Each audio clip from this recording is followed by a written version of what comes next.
I first want to start by just thanking you all for coming out. I mean, I couldn't be more thrilled to be doing this in front of, this group of guys, some of my closest friends and family, and people that just mean the absolute world to me.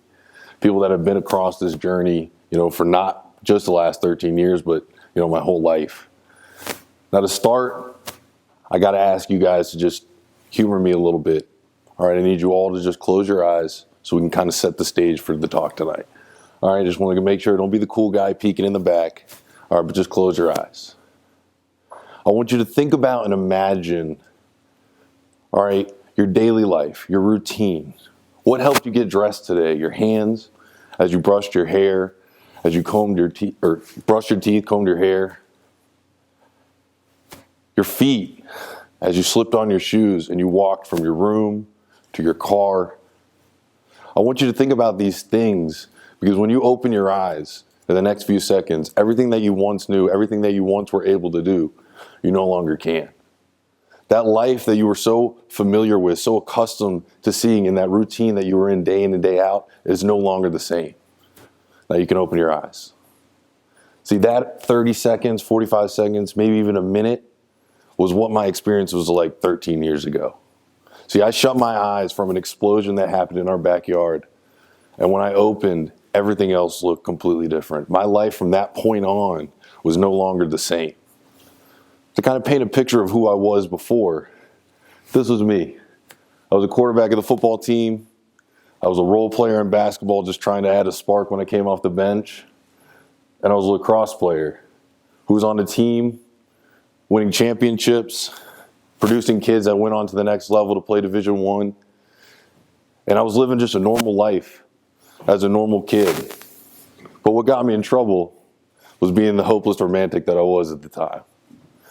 See, I was just a normal 13-year-old kid who loved sports, but I also liked to impress the ladies every now and again.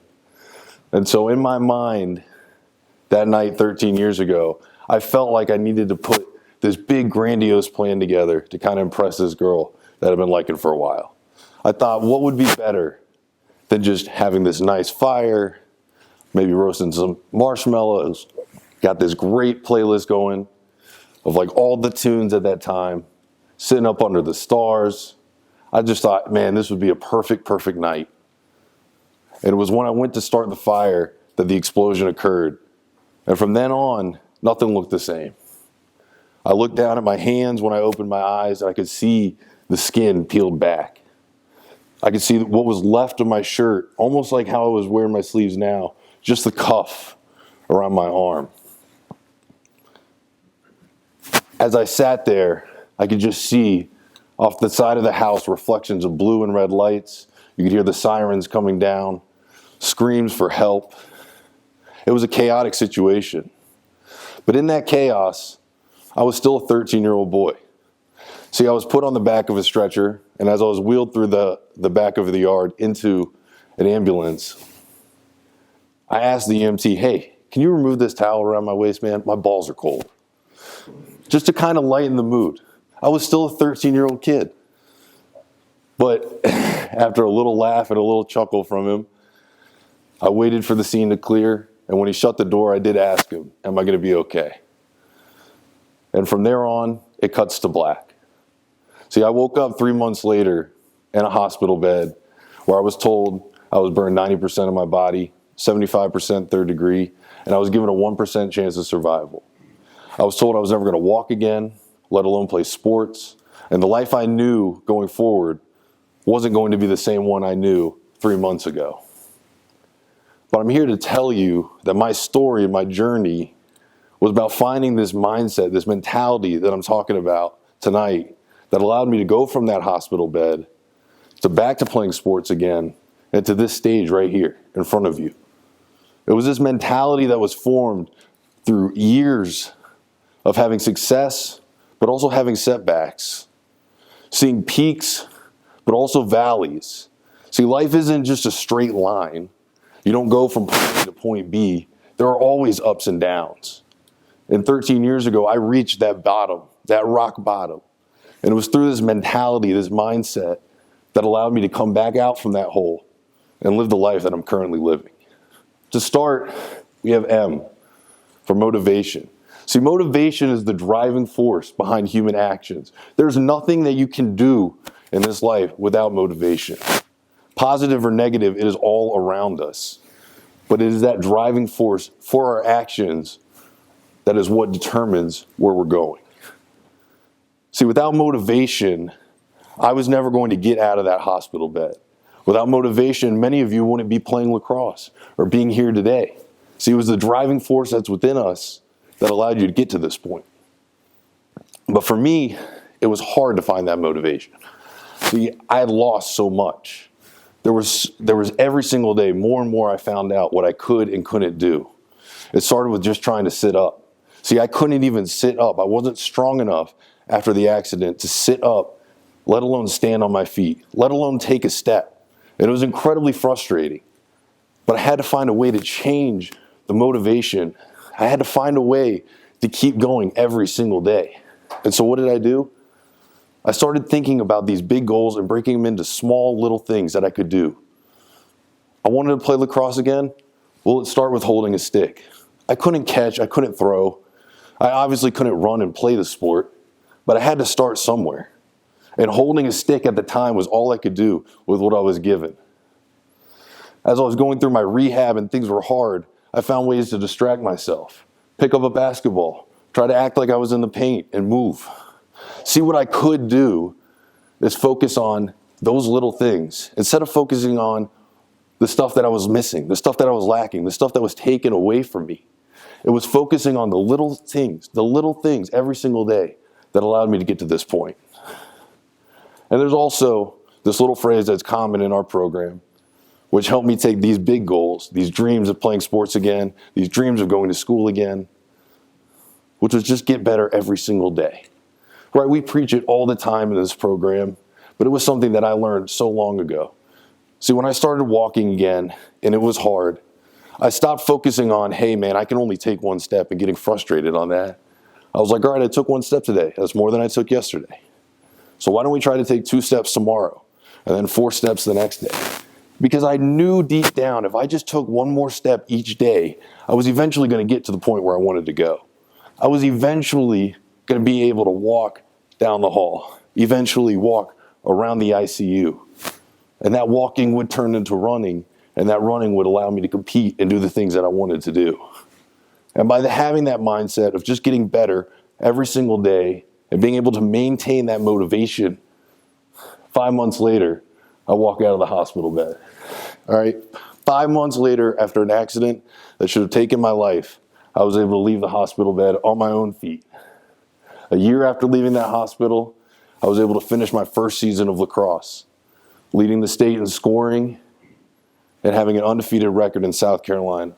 2 years after being burned, I'm lifting a trophy with my brother for our first state championship in our school's history. See, by being motivated and finding that motivation to just get better every single day, take these big dreams, these big goals, and break them into the small little victories that I could achieve. A kid who was 130 pounds, leaving the hospital, who could barely walk, obviously couldn't run, couldn't play sports. 8 years later, by maintaining that motivation, I was able to finish a college career playing Division I lacrosse. 8 years later. And like I said, it was a long journey. It wasn't something that I could just wake up and do.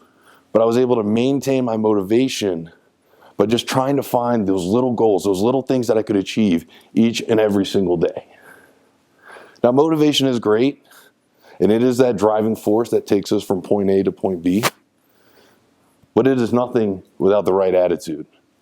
See, the attitude is a feeling or opinion about something. But the beautiful thing about attitude, it is something we can completely control. So you can wake up and be in a bad mood, but you have the ability to change that. When something happens, when adversity hits, when change is thrusted upon you, you can look at it one or two ways. See, we are all dealt a different hand of cards almost every single day, but it's your attitude towards how you want to play them. And I thought for me, it was very difficult early on to ask, why did this happen to me? Why did I have to lose so much? Why did stuff have to be taken away from me? But that was never going to change my outcome. That was never going to get me out of that hospital bed by asking why. I had to figure out how, and I had to flip that script to use it for myself. And it was the change in attitude that allowed me to go from viewing something that was negative, that was difficult, and just finding those little positives each and every day to keep going and keep trying to achieve what I had set out to do, which was leave that hospital bed.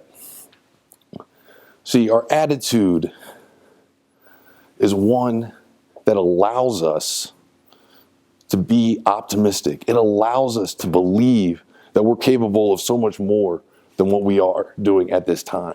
Our attitude is that mindset that gives us the ability to just want more and see more. But with attitude, you also have to be adaptable, right? Things aren't always going to go according to plan. Things aren't always going to go right. Many times in our life, we put together a plan, we write a list out, and then the moment we try to achieve that first thing on the list, something happens. It could be anything.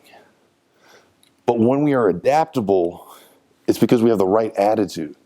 See, for me, one of the hardest things early on was just trying to find my independence, right? I couldn't get dressed.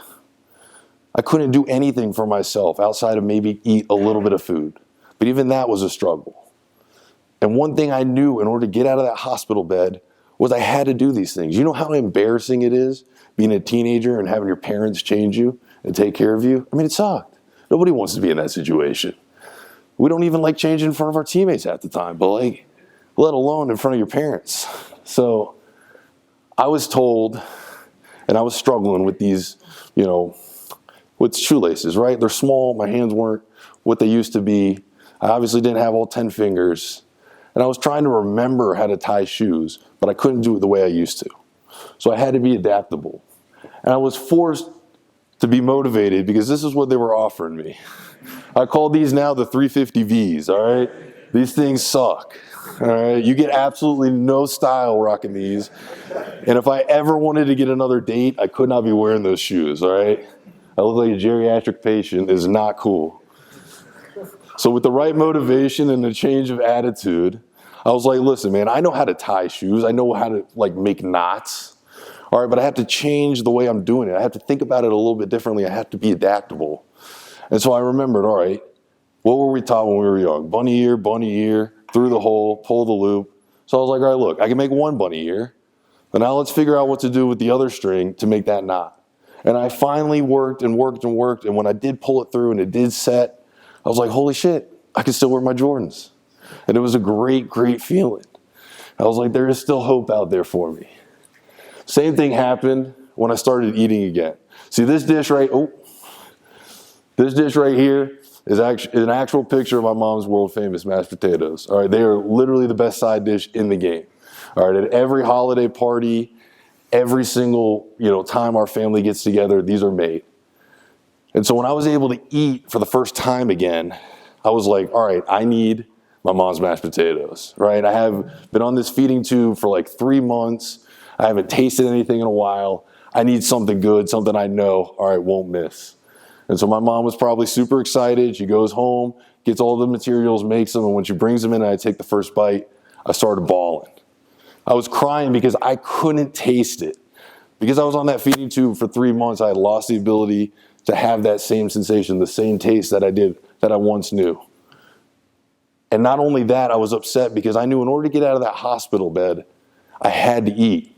See, when you are burned or you're dealing with an extensive injury like I was, your body's working overtime to try to heal itself. I mean, my entire skin is rehealing. All right, it's the largest organ on your body. And so I spent time just trying. All right, listen, I know this stuff sucks. I know the protein shakes weren't the best. I know these certain meals I was eating I couldn't even taste them.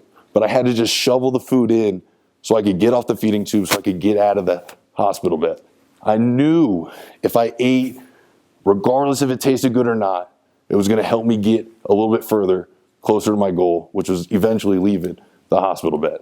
And I can tell you right now, 13 years later, I got absolutely no issues eating food. I think you all know that. Now, with attitude, I found this really cool quote that I think perfectly summarizes what I was talking with it. And his attitude The greatest discovery of any generation is that a human being can alter his life by altering his attitude.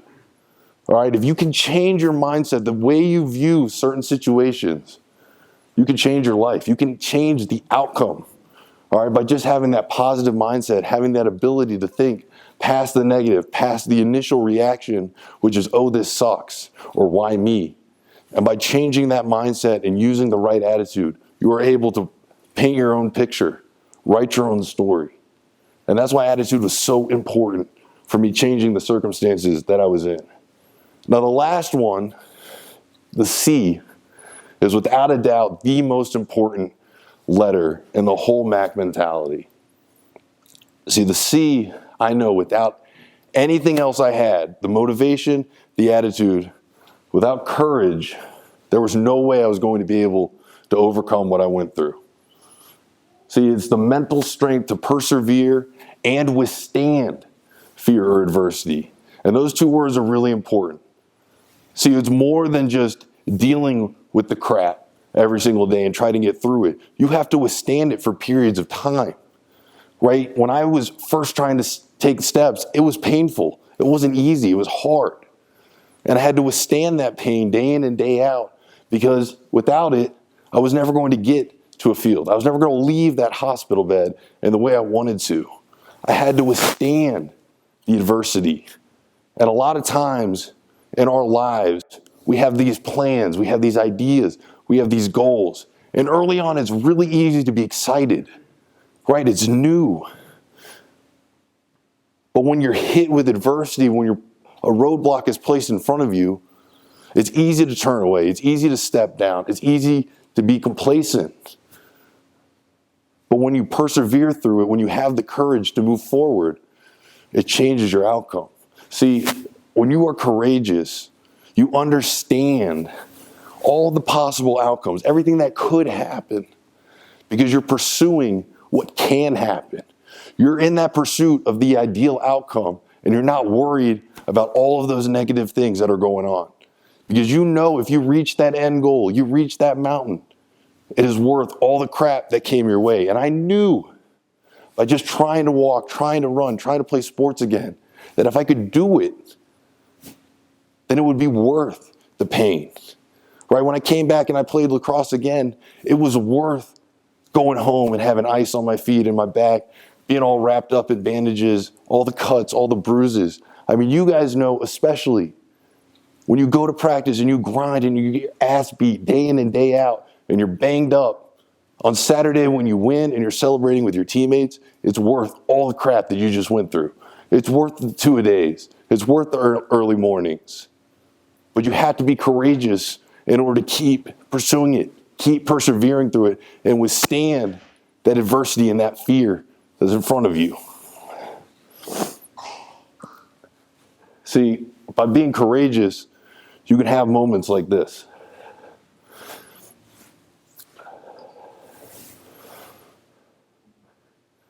See, the celebration, the enjoyment of the fans, of my teammates, of my coaches, this was everything that we've been preaching about tonight.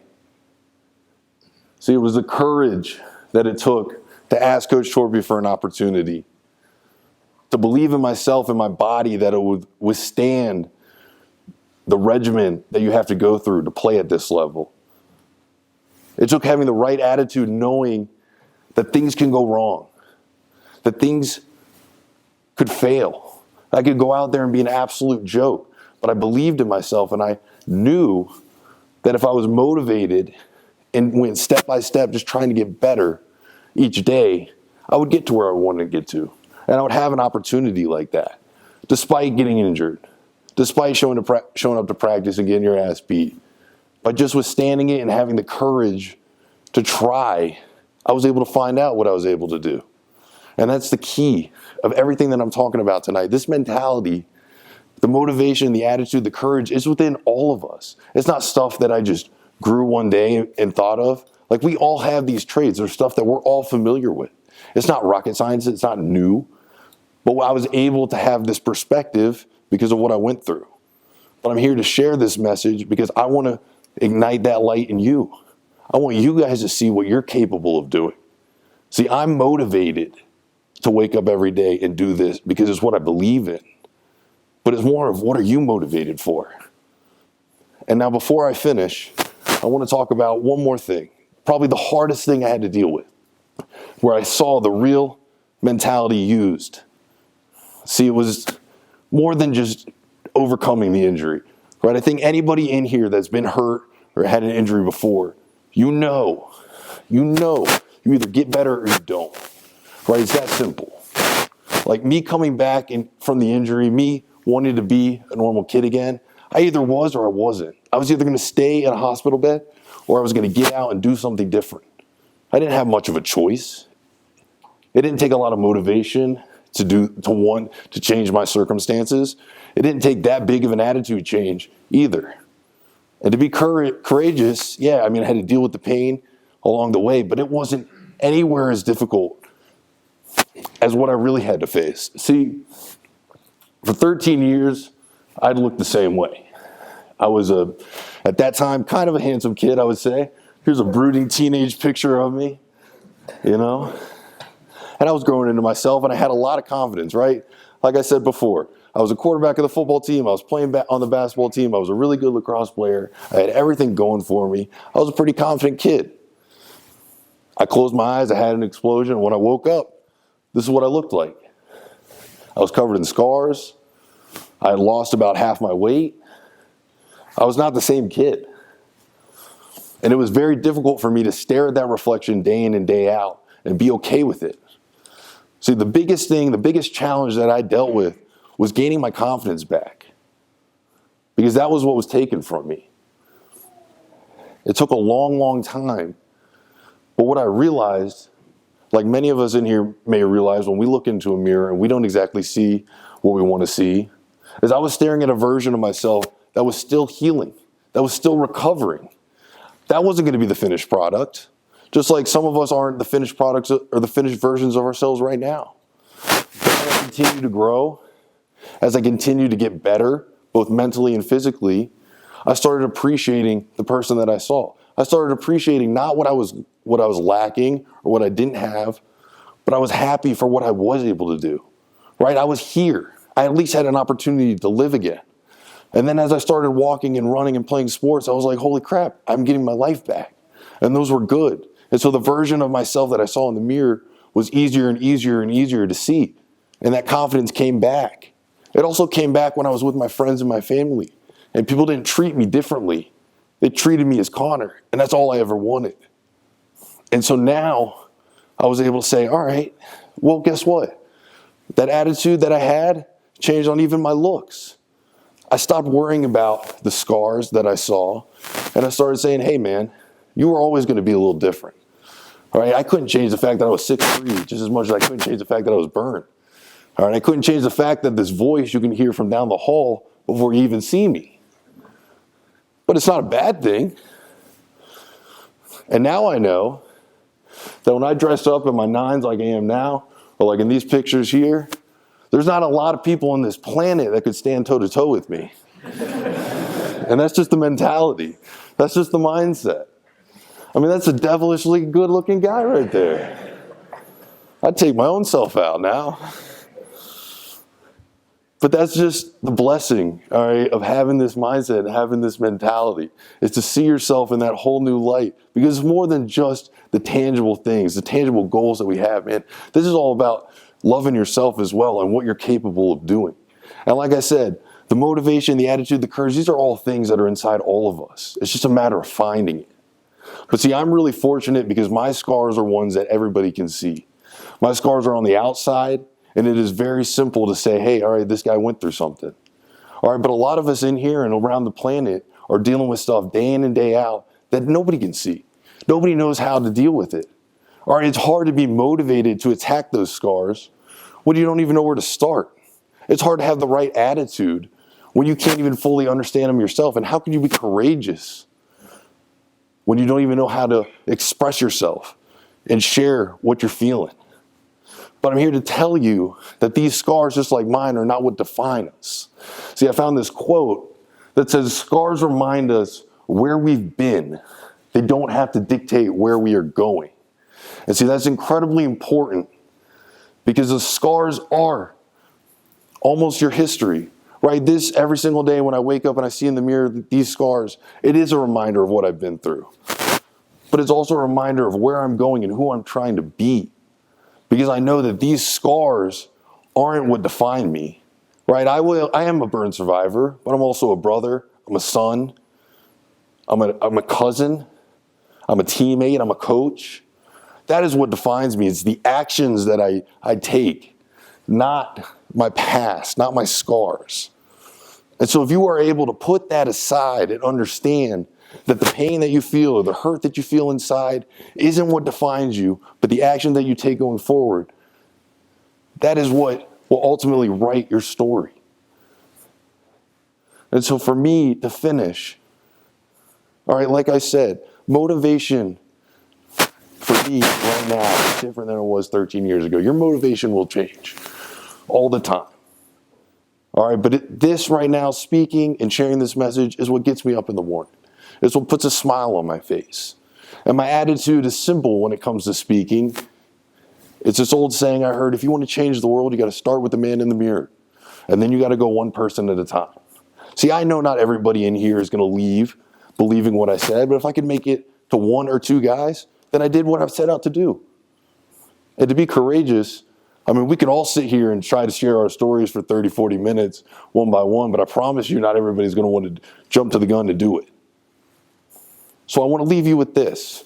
What are you going to do to find that motivation that will ignite your life? How are you going to change your attitude from one that is negative or disruptive to positive and productive? And will you find the courage that's within each and every single one of you? I know it's there to deal with the crap that's thrown your way, to deal with the adversity that's ultimately out there every single day. If you do that, then you have the Mac mentality. Thank you.